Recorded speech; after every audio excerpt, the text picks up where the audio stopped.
Hey guys, have you ever wanted to know how to make a sports bra? Well, I'm following on this video from the video I posted last time on how to make a pair of sports leggings. This video has been inspired by a sports bra that I came across from Gymshark. No long talking guys, let's get into it. So I'm using the same fabric as we did for the sports leggings in the last video. It's a very dense lycra. GSM is about 250, and this is the mesh that we're using for the lining of the sports bra. That's going to be the elastic on the Empire, and this is the rubber which we also used on the swimwear swimsuit for Skims. Cool. So even though a sports bra really and truly has two pattern pieces most times, the front and the back, it's quite a complex garment to make because you're dealing with a fabric that's got four-way stretch, and you're dealing with areas where there's quite narrow, especially the straps. So the placement of your notches is going to be really important for this particular style.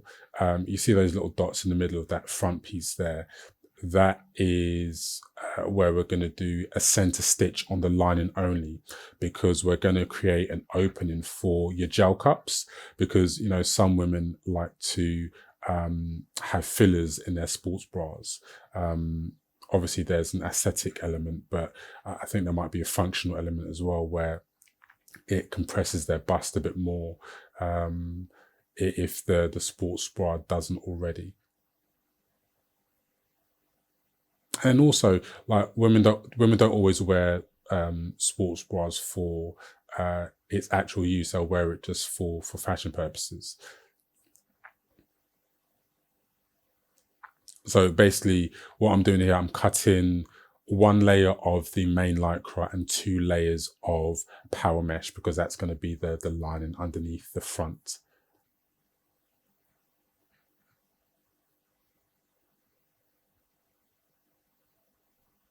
So I'm just marking in my notches on the armhole and the neckline there, and then using chalk to transfer the markings of that center bust stitch.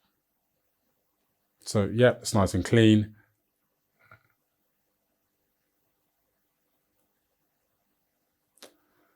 Next, I'm going to cut the back, which only has one lining. So one lining and one main.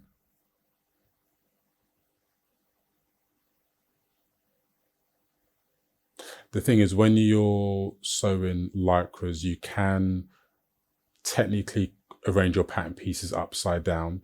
It won't make a huge difference. The best practice is to make sure all your pieces are facing the right way up. But if you have like a shorter fabric, for most lycras, it really doesn't make a difference to the grain of the fabric if you cut the front facing upwards and the back facing downwards, unless you're sewing with velour. With velour, just keep it to best practice. Cool. So that's our front and back done. Now picking out the lining of the front, so I'm going to cut an incision to where the opening is going to be for your bra cups.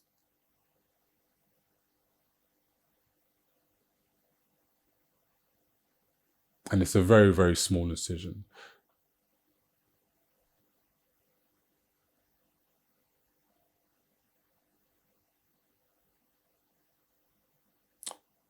Cool. So I've got one of my machinists, Maria, helped me do the construction. She helped on the leggings. So that clear kind of rubber you see that's called Framilon. So she's going to use that to overlock and neaten the edge of the bra cup opening on both sides.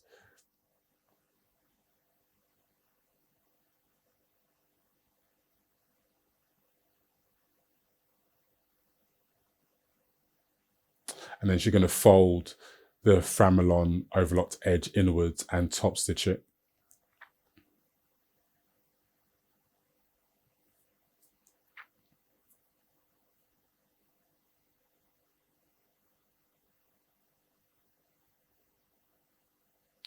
Cool. All right, so we're going to be doing like a bit of jumping back and forth between machines here, because now she's going to jump on the cover stitch machine. Sorry, she's going to do what's called a border holding stitch. So 5mm all the way around. She's mounting the top lining onto the bottom lining. So you can see that pocket being created now underneath. See where there's that opening for the bust cup. You can see that opening pocket function taking place. Because this fabric is quite difficult to deal with, the mesh, we're making it easy for ourselves by mounting both layers on top of each other, so that it essentially moves as one when you bag it out with the main outer fabric.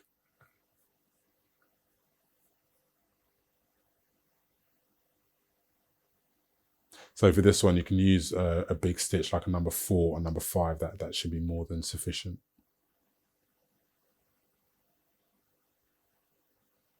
Great. So now we're jumping onto the cover stitch machine and doing that center stitch on the center bust.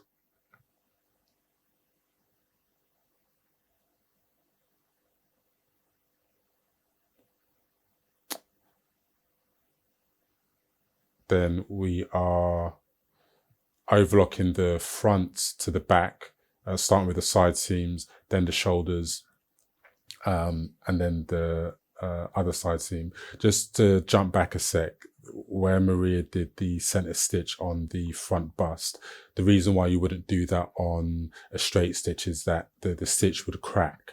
Now it's good enough to use the straight stitch machine to mount the linings together, because eventually when you sew them together, that will be hidden. But you don't want to use a straight stitch to show any visible stitching on Lycra. So we're back to the big boy machine, the 4 needle 6 thread flat seam machine. We're using this detail to finish off the side seam and the shoulder seams. And that's all kind of what we're doing on this one, because we're creating an outfit here, so we want the details to be the same. And if you bought a pair of a bralette from Gymshark, from Nike, from Adidas, this stitch is probably going to be on those seams anyway, just not necessarily in a contrasting color. Cool. So again, I'm going to include a link that's going to pop up now of the 4 needle 6 thread machine, and just a tutorial on how to use that machine. So yeah, we've got a beautiful contrasting stitch there. So now it gets really difficult, because we are going to bag out the mesh lining with the main outer fabric, and I think Maria's probably started with the armhole there, if I'm not mistaken. So we're just overlocking that together, and then if you notice, we're overlocking it with the Framelon. I know we were going to use rubber initially, but we found out because the main fabric is already quite thick, we don't want the edges to be unnecessarily thick. So the Framelon is lighter and serves the same function in terms of strengthening your seams.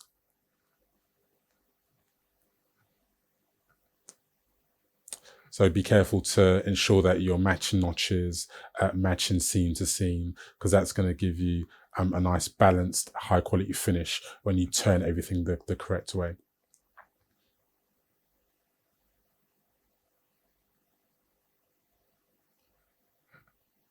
So the way we're making this bralette is exactly how we would make a sports bra in the factory. So, you know, if you go to China, the only difference is with with these large scale factories, they will have one person maybe doing the elastic, one person doing the side seams, one person sewing the lining, and then you get what's called a finisher that puts the whole garment together. So this stage right now that Maria's doing, this is what a finisher would ultimately be doing. And then you get a presser. So that's someone who only works on the iron, and they do all the ironing for the garment. And that's a job I really admire, because a professional presser can transform a badly made garment to look expensive.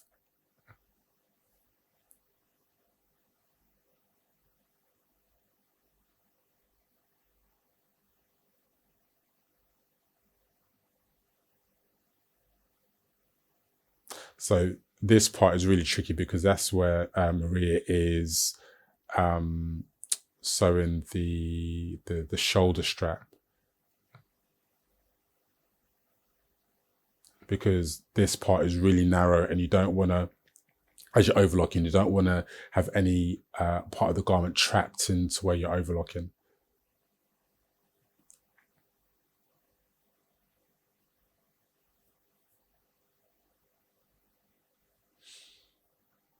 Cool. So that, I think that's fully turned around now.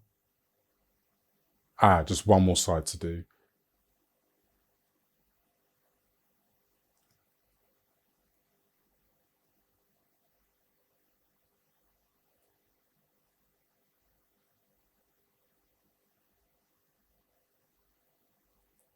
And I think in terms of the best technique, you probably start from the shoulder when you're bagging out anyway, because you start with the hardest part, and then you eventually get to the easiest part, then back to the hardest part, because that basically allows you to sew that armhole or the neckline in one go. It's something that's quite difficult to explain. It's something that you have to do yourself. Then you realize through trial and error why that's the best technique.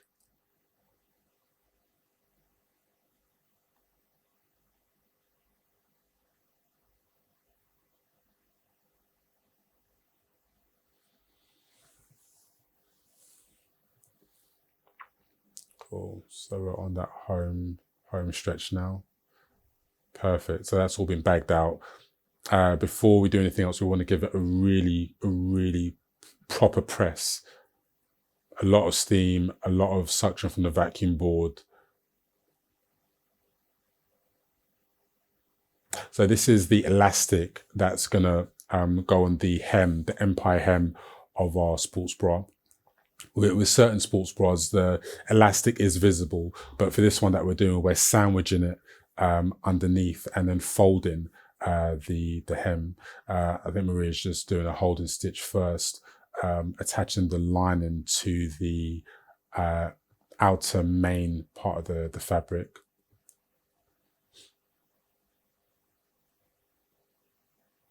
I guess, as you know by now with these videos, when you do the holding stitch, it makes things easier. I know it's one extra step to do, but the name of the game with sewing is you want to make things as easy for yourself as possible.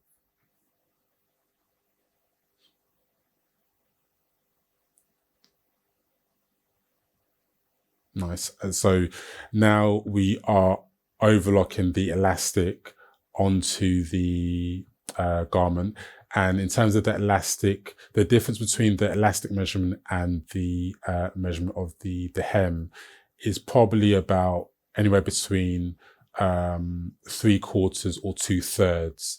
You want that to be the difference. So the elastic should be cut smaller, so it stretches onto the garment. Because what you find is when you're overlocking the elastic on and then you cover stitch it, which is this stage that Maria's doing now, the elastic is going to stretch a bit. So you want to compensate for that already. Never cut your elastic the same measurement as the finished hem.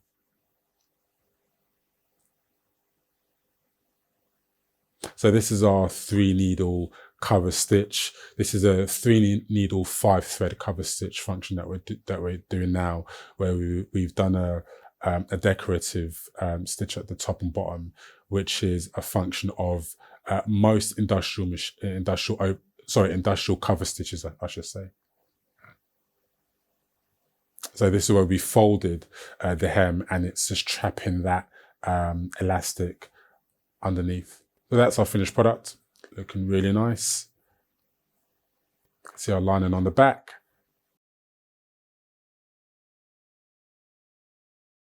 Do a zoom into the detail there.